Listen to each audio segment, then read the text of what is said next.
তুমি নির্মল করো মঙ্গল করে মনের ভাবে মোছা তুমি নির্মল মঙ্গল করে মনের ভাবে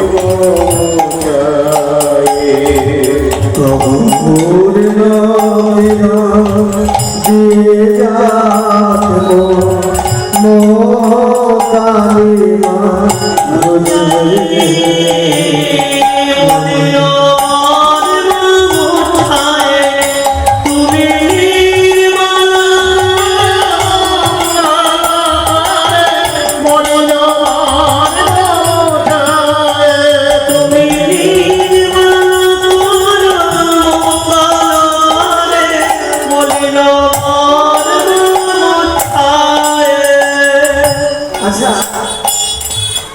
প্রত্যেক দিন মনে করুন আপনি ঠাকুর ঘরে গাইছেন, ভেবে নিতে তার দোষ নেই।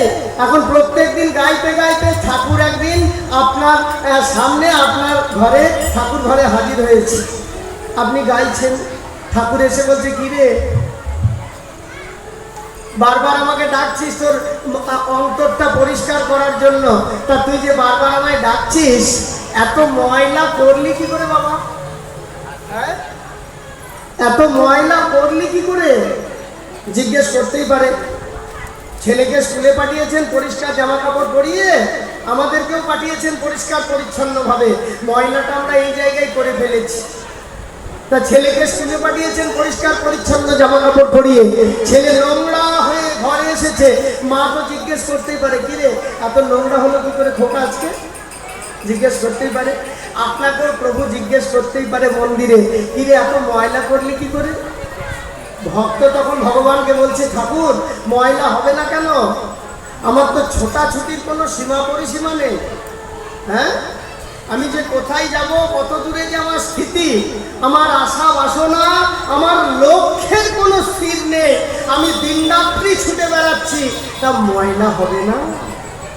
লক্ষ্য সোনা লক্ষ্য বাসনা ছুটিছে গভীর আধারে, জানি না কখন ডুবে যাবে অকুল গগন মাথায়।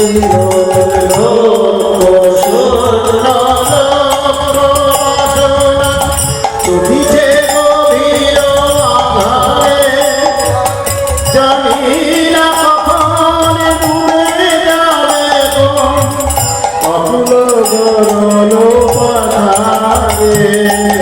মাথায়। ভগবান বলছে তাও যে তুই নিজের মুখে স্বীকার করেছিস ছোটাছুটির জন্য ময়লা হয়েছে, এটা ভালো লাগলো আমার।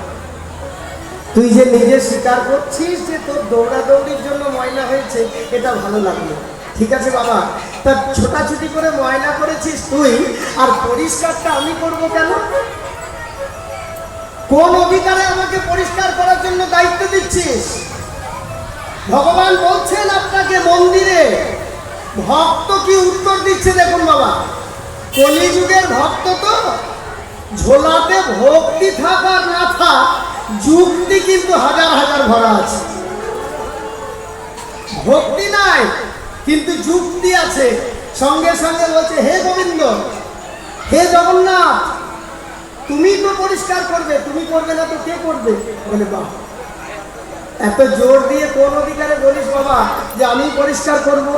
বলে অধিকার তো তুমি দিয়েছো ঠাকুর, তুমি বেদে বলেছ না, তুমি তো বেদে বলেছ তুমি হলে অমৃত আর আমরা হলাম অমৃতের সন্তান।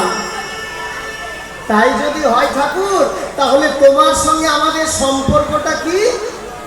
তুমি হলে পিতা আর আমরা হলাম তোমার সন্তান। হে প্রভু, একটা নর্দমার মধ্যে নোংরার মধ্যে পড়ে গেছে একটা ছেলে, অন্যান্য জন দেখে চলে গেলেও যেতে পারে, কিন্তু সেই ছেলের বাবা যদি সেখানে এসে যায়, সে কি আর দেখে চলে যেতে পারবে? তখন তাড়াতাড়ি ছেলেকে তুলে পরিষ্কার পরিচ্ছন্ন করে কোলে তুলবে। তা আমরা তো তোমার সন্তান, ময়লা হয়েছে আমাদের, তুমি পরিষ্কার করবে না তো করবে কি? তুমি বিশ্ব বিপদ বন্ধা, তুমি দাঁড়াও রুধিয়া পন্থা। তুমি বিশ্ব বিপদান্তা, তুমি দাঁড়াও রুধিয়া পন্থা। বিশ্ব বিপদহন্তা, তুমি দাঁড়াও রুধিয়া পন্থা। চরণ তলে নিয়ে শোনো মত্ত বাসনা ঘুচাইয়ে। তুমি নির্মল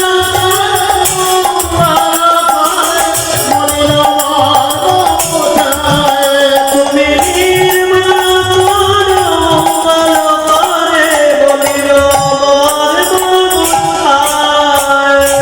আসছে কথোপকথন হচ্ছে ভক্তের সঙ্গে ভগবানের মন্দিরে বসে।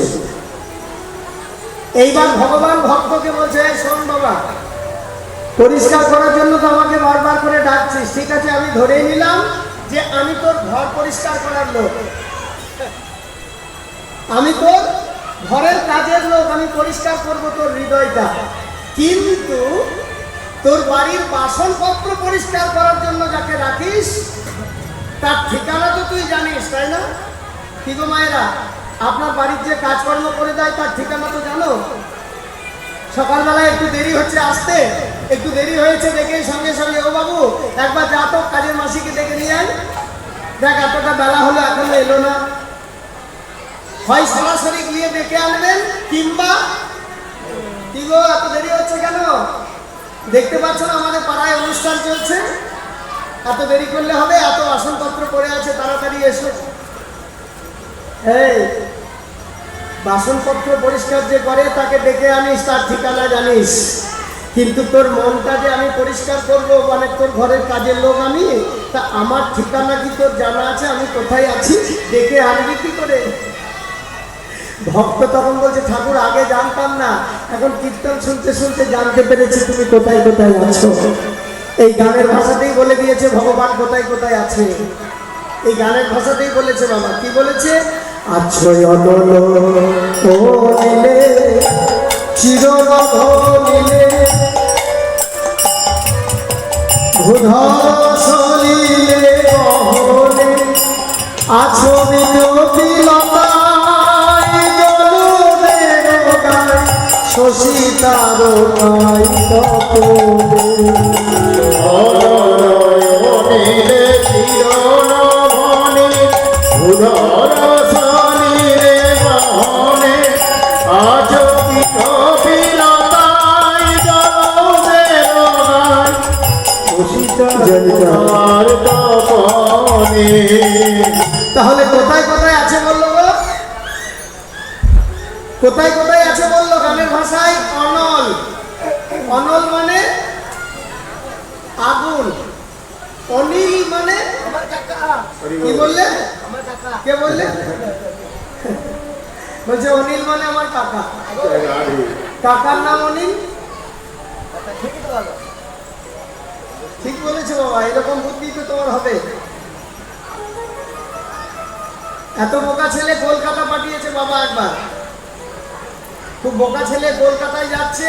তা যখন যাচ্ছে মা একটু পরোটার আলু ভাজা করে দিয়ে বলে দিয়েছিল যে দেখিস বাবা কলকাতা খুব ভয়ঙ্কর জায়গা, ওখানে ব্রিজের পায়রা বললে পুলিশে এসে পয়সা নেয়, সাবধানে যাস।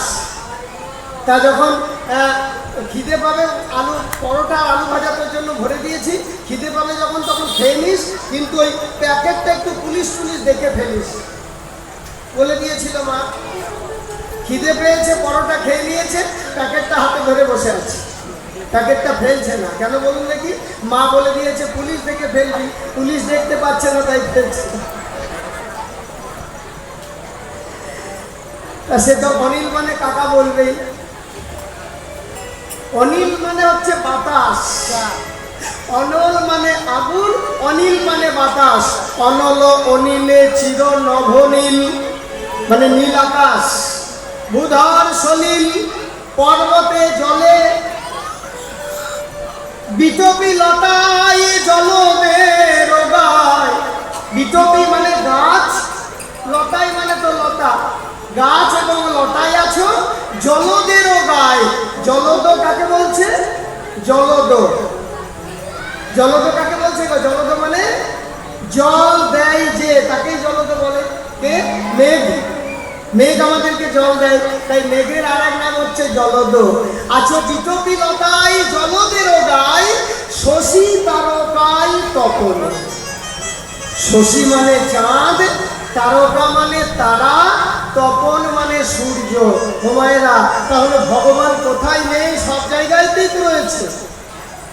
প্যান্ডেলের বাইরে গেলে আকাশে চাঁদ দেখতে পাবো, তারা দেখতে পাবো, কিন্তু ভগবান দেখতে পাবো না। চাঁদ দেখতে পাচ্ছি, অথচ চাঁদের মাঝে ভগবান আছে।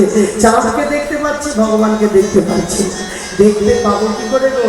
যে চোখ দুটো আমাদের রয়েছে না, এই চোখ দিয়ে আমি আমার বিষয় সম্পত্তি দেখতে পাই, এই চোখ দিয়ে আমার আত্মীয় স্বজন দেখতে পাই, এই চোখ দিয়ে টিভিতে ভালো ভালো সিরিয়াল দেখতে পাই, ভগবান দেখতে পাই না। দেখতে পাই না তার একটাই কারণ, আমার চোখে একটা কালো কাপড় বাঁধা আছে গো, যে কাপড়টা হচ্ছে মায়ার কাপড়। তাই তো ভক্ত বলছে, ঠাকুর তোমাকে দেখবো কি করে? আমার চোখে যে একটা কাপড় বাঁধা আছে।